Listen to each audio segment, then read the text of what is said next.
Today, the average American consumes 43 pounds a year. Down under, Australians eat 65 pounds each.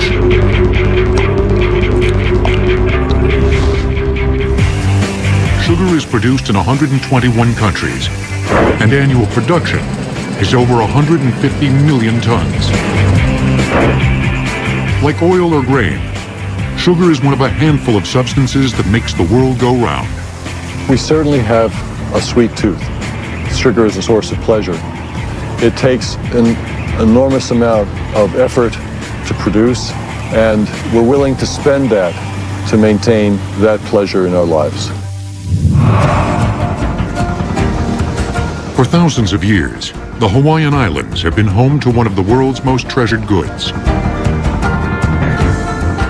Here in Maui, the environment for growing sugar is ideal. Sugarcane is a tropical grass, so it's going to yield best in a tropical environment. We're at about 20 degrees north on the globe, so it's an optimum place to grow sugarcane. Endlessly renewable, sugarcane is grown by planting clones, not seeds. We cut the existing adult plant into pieces, very similar to a potato. This is the eye of the sugarcane plant, and this new plant will grow out of this eye. In most areas, sugarcane is grown and harvested on an annual rotation. But in Hawaii, the hybrid cane they've developed takes 2 years to fully mature. That results in high sugar content and distinctive stalks that reach as high as 30 feet. At 2 years, the crops have reached their maximum sugar saturation. They are then burned for a few minutes to remove dead leaves and a waxy coating. The fires are quickly extinguished so that the cane and its sugar contents remain unharmed. The rich soil, abundant sun and water, and 2-year growth cycle produce weighty stalks of 120 tons per acre. We harvest this cane by pushing it into windrows and then load it into 60-ton cane haulers, which then deliver it to the factory. Every 10 pounds of stalks harvested will eventually result in 1 to 1.5 pounds of raw sugar. The HC&S factory has been processing Hawaiian sugarcane since 1903 and now produces over 200,000 tons of sugar every year. As the sugarcane enters the factory, the first part of the process is a cleanup operation. Soil, rocks, pebbles, and other debris will be washed out in what's called a density bath. The clean stalks are chopped into fine pieces by serrated rotating knives. The pieces then make 4 passes through a hammer mill, where a series of large rollers crush them even finer, separating liquid from fiber.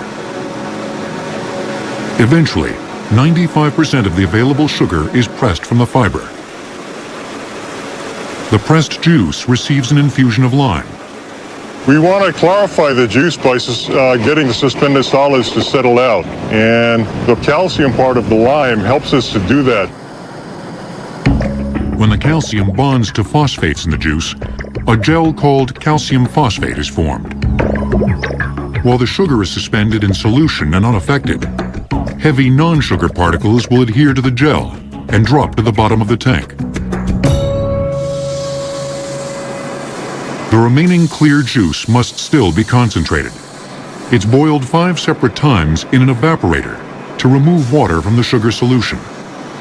Chemically known as sucrose, the sugar now consists of a thick, supersaturated syrup and is ready to form crystals. We do crystallization here by adding finely divided sucrose crystals about 5 microns in diameter. The sucrose will deposit on the surface of that small crystal and let that crystal grow in size as more sucrose deposits. Finally, the mixture is spun in centrifuges at 1,200 revolutions per minute. During this process, a thick liquid byproduct, known as molasses, is thrown on. Depending on the grade of molasses, it can be sold as food, cattle feed, or as a fermentation source for the rum industry. The crystals that remain are sugar, which will wind up in your coffee or on your kitchen table. Cane extraction has changed little for decades, but advances in technology have increased factory efficiency. The biggest change has been the automation of the entire process. We monitor each machinery with sensors to tell the operator what's going on every moment of the operation, and he can follow it off of computer screens. 3,000 miles from Hawaii, in Northern California, sugar is also being grown and processed. Only here, it's coming from sugar beets.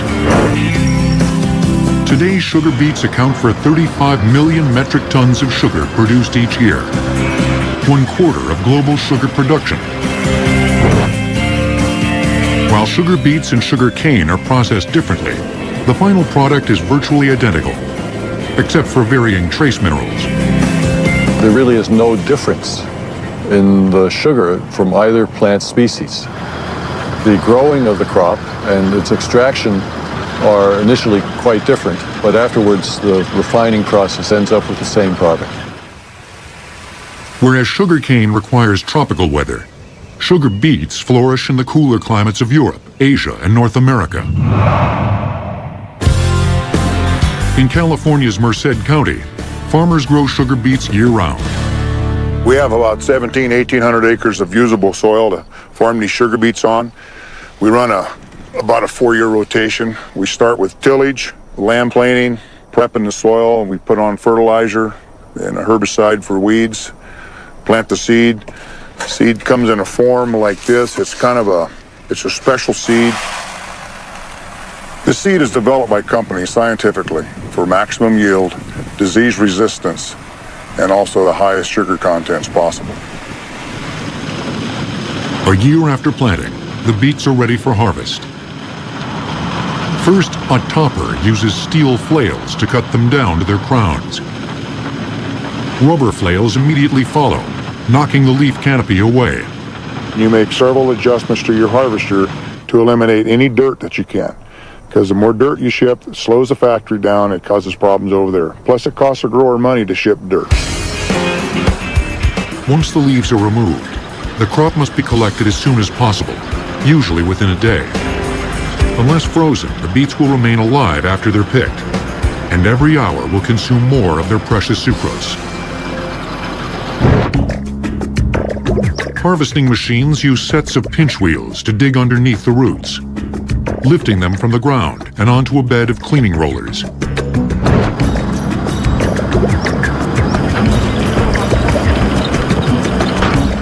They are then loaded directly onto a tractor trailer, ready for transport. What's fun about growing sugar beets is this thing starts with that little seed that we showed earlier, and it grows into about a 3 or 4 pound beet in about 8 to 10 months. And this beet is not edible. It has to go through a process to make sugar. In this case, that's the job of the Spreckle Sugar Factory in Mendota, California. Just a few miles from the beet fields. The factory receives these beets the same day they're harvested. The roots are still alive, so the beets must be processed within 48 hours before they burn up the sugar stored within them.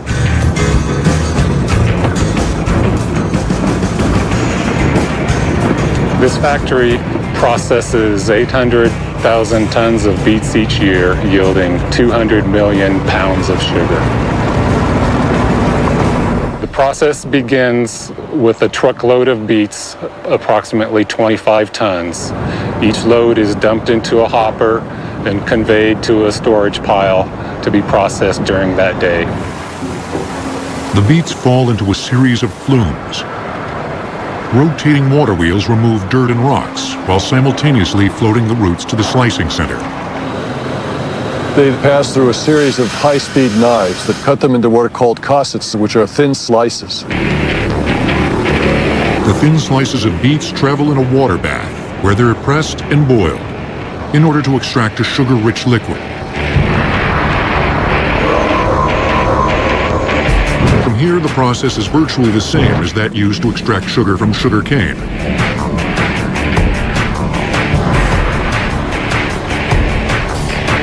After going through the centrifuge, the remaining sugar crystals are dried in rotating drums called granulators. But there's still more sugar to be yielded. The residual liquid from the centrifuge process is molasses, stored in 5,000-ton tanks. Recently, scientists developed a chemical process that extracts even more sugar from the molasses. One of the most significant innovations we did was back in 1995. We installed an ion exclusion process which extracted additional sugar from molasses. This improved our yield by 25%. In the ion exclusion process, a resin is added to the molasses, which then coagulates and forms a glob resembling a ball of yarn in the tank. The leftover sugar in the molasses enters this web, and the molasses, because of its particular ion characteristics, is excluded. Hence the name ion exclusion.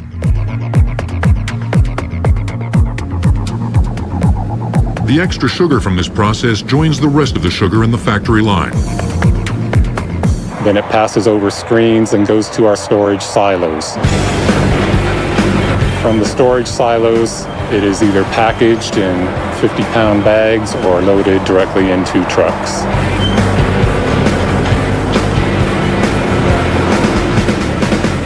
Those bags may end up anywhere on Earth. Sugar has become a global economic powerhouse, but not until it rose from delicious curiosity to treasure worth fighting for.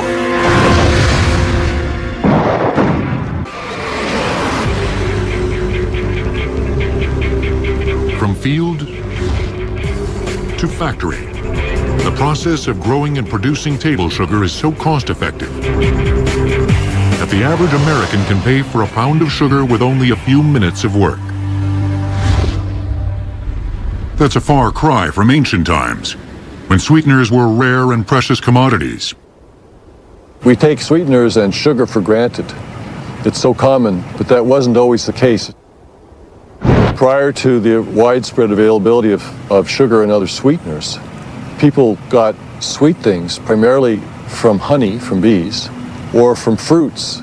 We all have specific cells in our mouth that respond to sweetness. And to be able to experience that was a luxury when it wasn't readily available. The origins of cultivating plants for their sucrose are murky. The practice probably began in New Guinea and followed up western path into Asia, India, and the Middle East. The ancient Chinese developed a technology to extract cane juice using 2 rotating stone mills. Egyptians discovered that adding lime could remove impurities from the juice. For centuries, sugar was a secret of the East. Then, in the 11th century, it was discovered by Western Europeans as a result of the Crusades. By the 12th century, sugar was worth its weight in gold. A pound of sugar was so expensive that one Venetian trader reportedly sold 50 tons for the modern-day equivalent of $10 million. But sugar's true destiny as an economic powerhouse lay in the New World. Much as oil drives the economy today globally, sugar and spices drove the economies in the 16th and 17th centuries. As Europe developed a taste for sugar, and their explorers were going out throughout the world, they also moved the sugar crop. And Christopher Columbus did take this to the Caribbean. Columbus's mother-in-law had a sugarcane plantation and gave him cane cuttings to take with him. Thus, Columbus planted not only a flag, but an industry in the New World. Europeans found the Caribbean ideal for cultivating sugar. By the 1700s, thousands of flourishing plantations and factories produced the bulk of the world's sugar on the Caribbean islands. sugar was an incredibly valuable commodity in the New World. And so wherever it grew, whether or not it was Brazil or the Caribbean or elsewhere in the tropics, this product was grown for export to Europe. As the trade boomed, an accidental recipe would give the world a new drink and expand the sugar industry. Someone one day in Barbados in the 1600s ended up having wild yeast blow into some diluted molasses, and it produced a beer. That beer was ultimately enjoyed by the local people, and ultimately someone decided to distill it and created a product that was known locally as rum bouillon, because it made people rambunctious, and that was shortened to the word rum eventually. Rum became the grog of choice for the British Navy. British sailors roamed the seas and spread word of their favorite drink to the entire world. Rum was actually part of their daily rations until 1970. The increase in demand for sugar and rum sparked a growing need for slaves. Caribbean plantation owners oversaw a huge workforce of newly imported slave laborers, shipped from Africa to work the fields in the New World. Molasses was sent to New England to make rum. The rum was then sent to Africa, where it was traded for more slaves. This sugar triangle was a subset of what historians call triangular trade.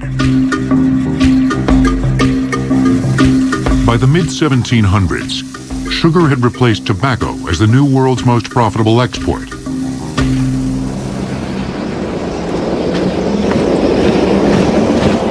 Sugar and its byproduct rum even played a pivotal role in the American Revolution.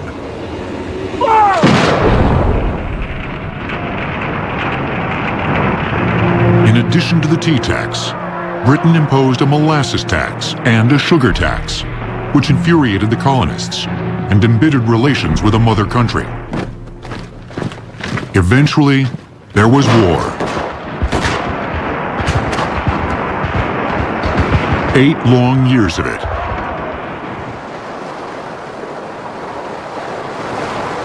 Britain, like so many countries in Europe, was wild about sugar and keen on pursuing it. Finally, Britain shifted its focus to battling America's ally, France, for the domination of the West Indies sugar trade. Eventually, America gained its independence when Britain backed off the colonies to concentrate on its fight over sugar. The 18th century had seen Caribbean sugar expand into a huge business. In the 19th century, Hawaiian growers were independently developing a much smaller and very different sugar industry. In Hawaii, natives brought sugar plants from other Polynesian islands and began their own production. In the Caribbean, the Europeans came there to essentially exploit the area and bring everything back to their countries. Whereas in Hawaii, what happened was Americans came here to settle. And they reinvested into the economy, and the money stayed here. Long before tourism exploded, sugarcane was the bedrock of the Hawaiian economy. But globally, sugarcane had a rival. For thousands of years, sugarcane was the only plant that could produce sucrose in large quantities. But in the 18th century, 2 German chemists discovered that the beetroot was also filled with sugar, ripe for the taking. Andreas Marggraf used a water-based extraction process to extract sugar from beets. His breakthrough inspired fellow German Franz Karl Achard to improve the process. He used alcohol, which resulted in much greater yields of sugar. In 1801, Achard opened the world's first sugar beet factory in Lower Silesia, part of present-day Poland.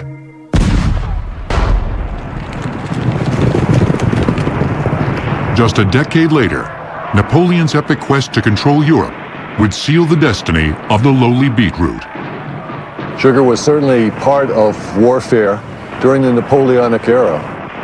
The British were able to effectively blockade France and cut off the trade in sugar from the West Indies.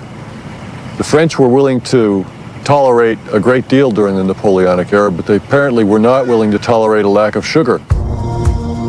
In 1811, Napoleon ordered 40 sugar beet factories to be constructed. They were so successful that soon the new product spread across Europe. By the mid-19th century, innovations were boosting output even further. In 1843, Norbert Rillieux of Louisiana revolutionized sugar processing. Rillieux devised a steam heater that evaporated water under controlled, repeatable conditions, producing far drier and purer sugar crystals. His innovation was quickly followed by improved farming techniques. Starting at about 1850, a planter was invented that could plant sugar beet seeds in a row. So all of a sudden, half the seed was needed. Less seed was needed because you could put it in rows. And once you could put it in rows, you could begin to use horse-drawn implements to cultivate between the rows. And so that labor of weeding could be reduced.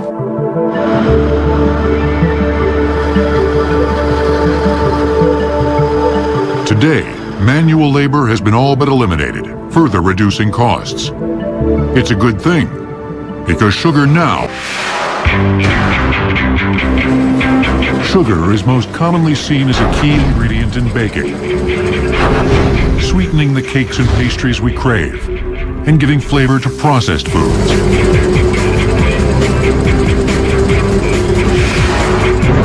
Once you get beyond baking, you look at the preservative aspect of sugar used in jams. You also have candy.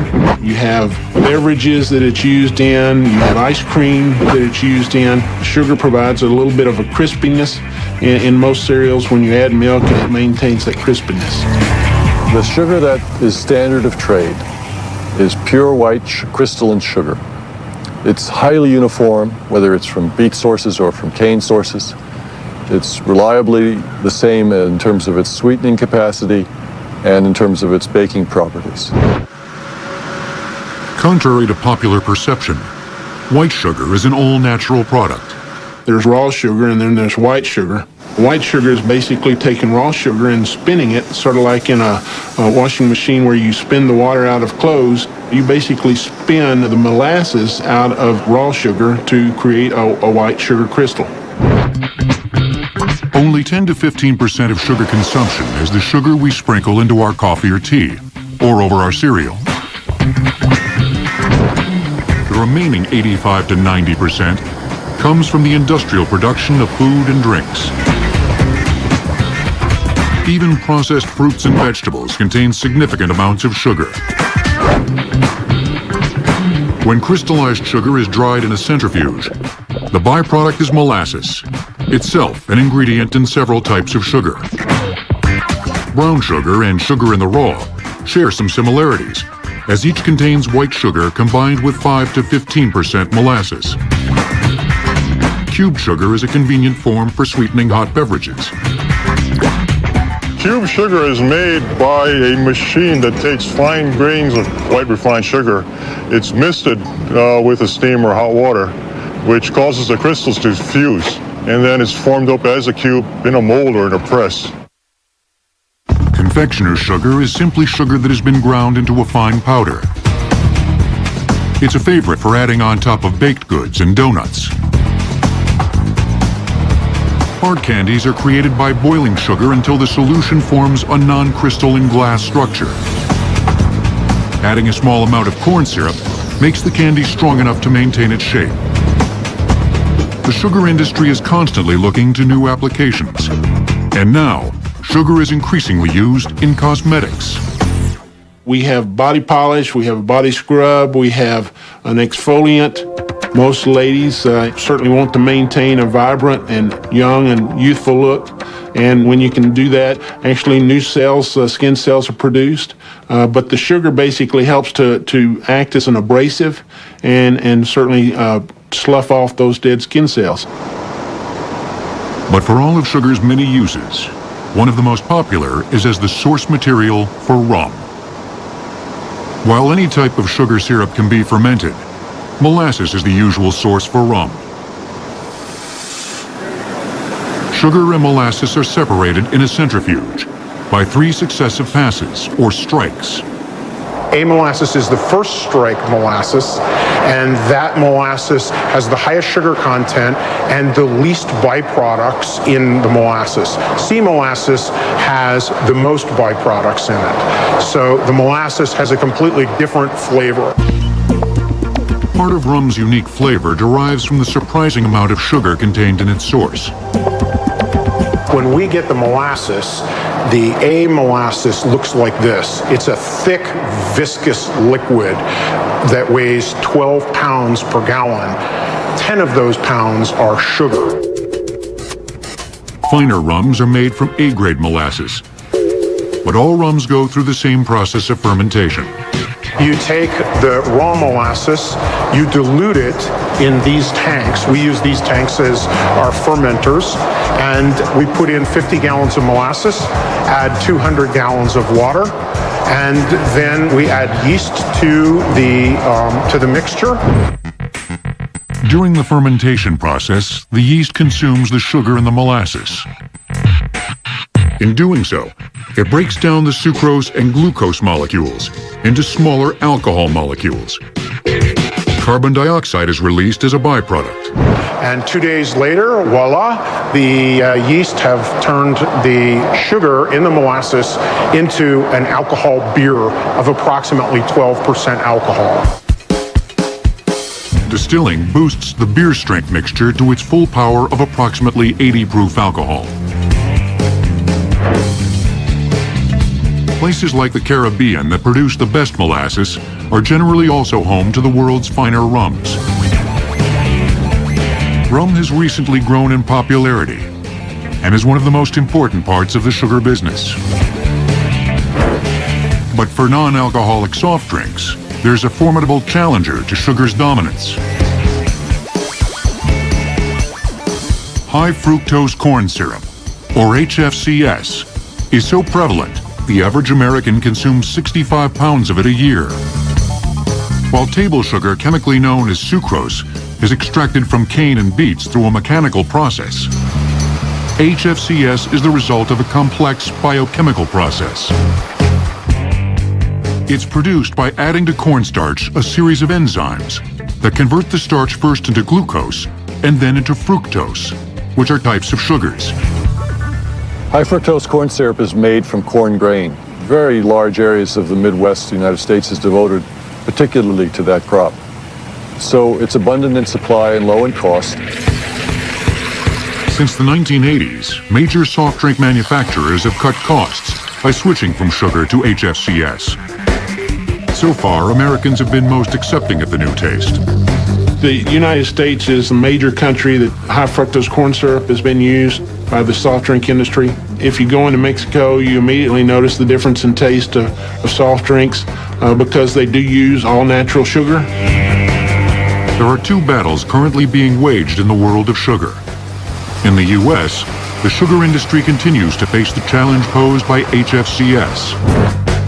But in Brazil, sugar-based ethanol is poised to strike a knockout punch on the oil industry.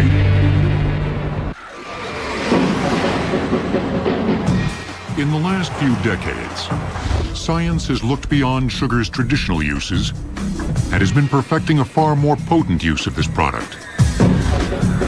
Catching the industrialized world off guard, this new technology hasn't been fully utilized by the US, Japan, or Europe.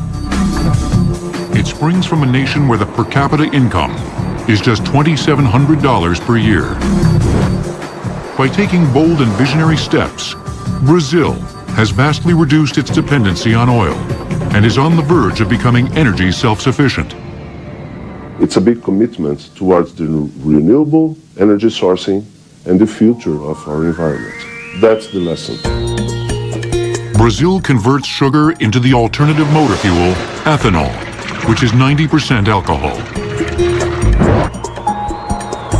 As the world leader in sugar production, Brazil grows sugar on 15 million acres, double the area of just 20 years ago. farmers have to keep up with demand. Almost half of all new cars today run on mixtures that include some ethanol.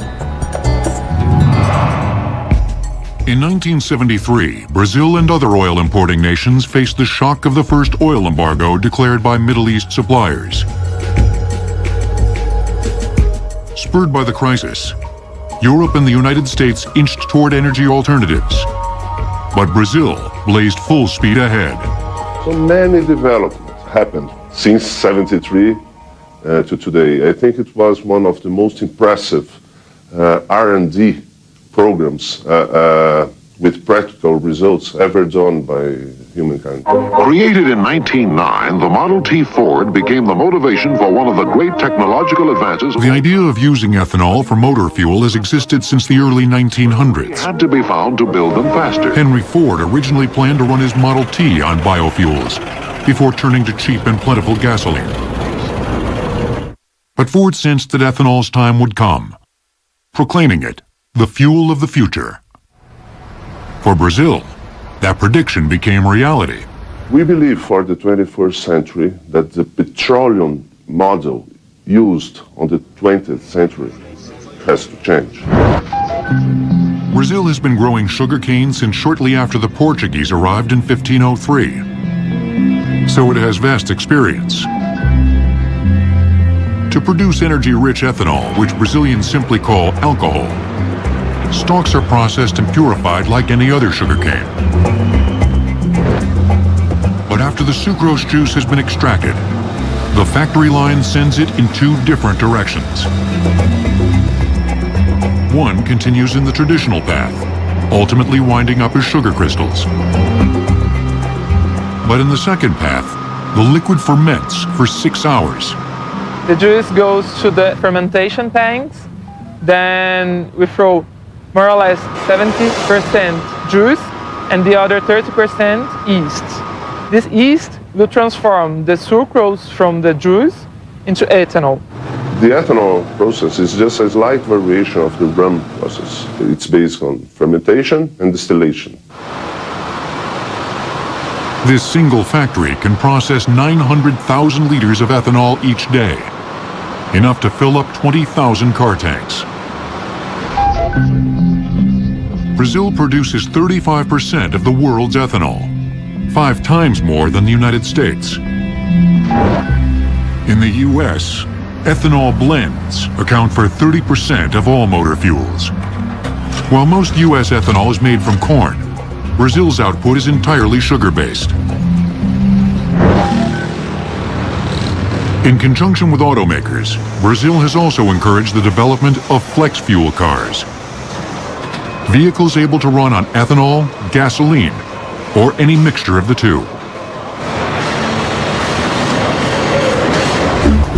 As fuel is burned in a flex fuel engine, an oxygen sensor measures oxygen content, which reveals the composition of the fuel.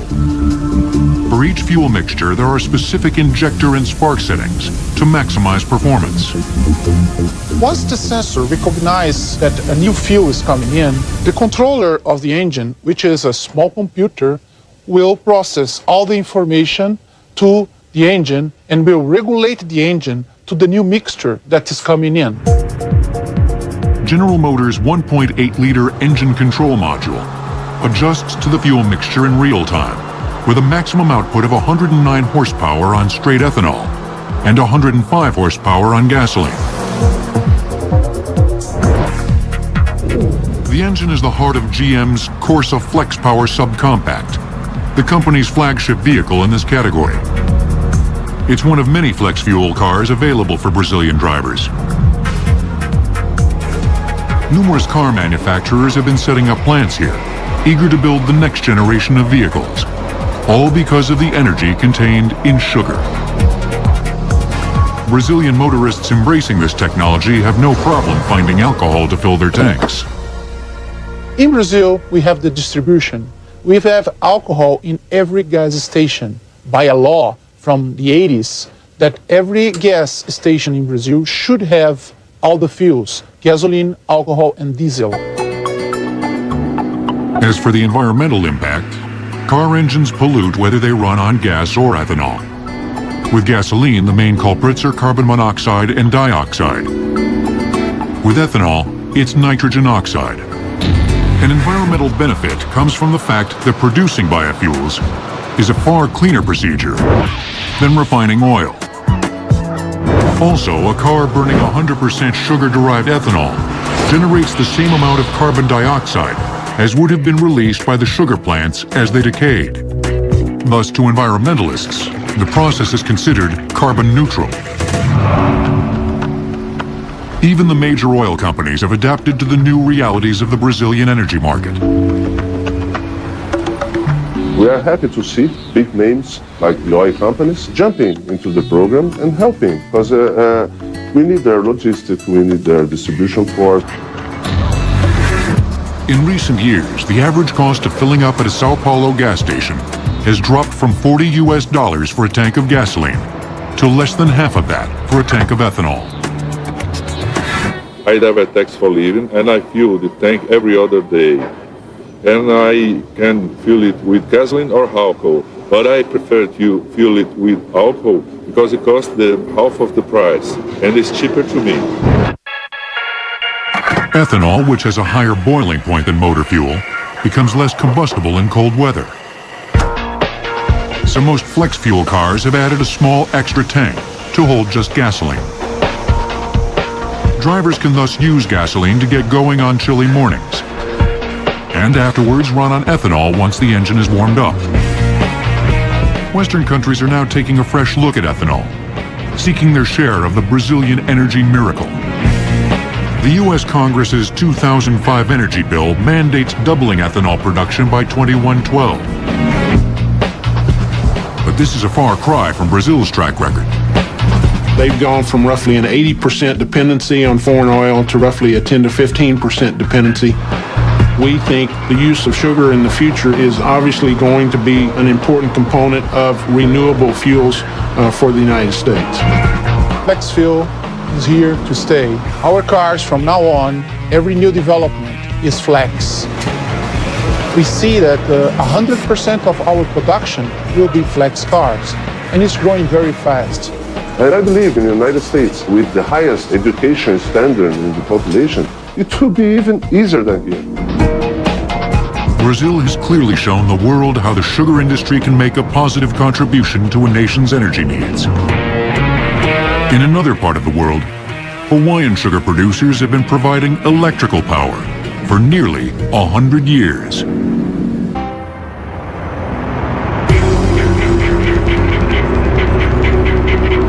Brazil's use of ethanol to power cars has fundamentally changed the economy and future prospects of that country. In Hawaii, sugar used to create a different kind of energy has played a critical role for the past century. Today, factories like this one, run by the Hawaiian Commercial and Sugar Company, generate their own power. When shredded cane is crushed by rollers to extract sucrose, the remaining fiber, known as bagasse, acts as a source of power. The bagasse, which is the fibrous residue from the cane plant, becomes our main fuel for generating steam and electricity for operating our factory, as well as our irrigation systems on the farm. The bagasse is burned in boilers, creating two types of energy. Cogeneration is a system where we first generate steam in a boiler to provide energy to the process. But before we use the steam, we also use it to generate electricity. So we have two forms of energy available. Each year, more than 600,000 tons of bagasse are burned here, providing more energy than the factory can use. HC&S generates 30 megawatts and exports 12 megawatts to the local utility company, Maui Electric, supplying 7% of Maui's electricity. At one time, the sugar company provided for all of Maui's electricity needs. The relationship really began a long time ago when Maui Electric, as we know it, was formed back in 1921. At that time, essentially, Maui Electric was an electrical distribution company with all of the electricity coming from HC&S. During the dark days of the Depression and World War II, with demand for electricity soaring, HC&S kept Maui running. Pearl Harbor, World War II, that increased the demand for electricity on the island. And at that point, all of the electricity really came from the sugar plantation. With today's uncertainty surrounding oil-based fuels, Hawaiian sugar growers are poised to extract still more energy from the sugarcane. But the Hawaiian sugar industry isn't stopping with energy. Scientists are researching the next frontier in sugar-based products. They envision a future where sugar is used to produce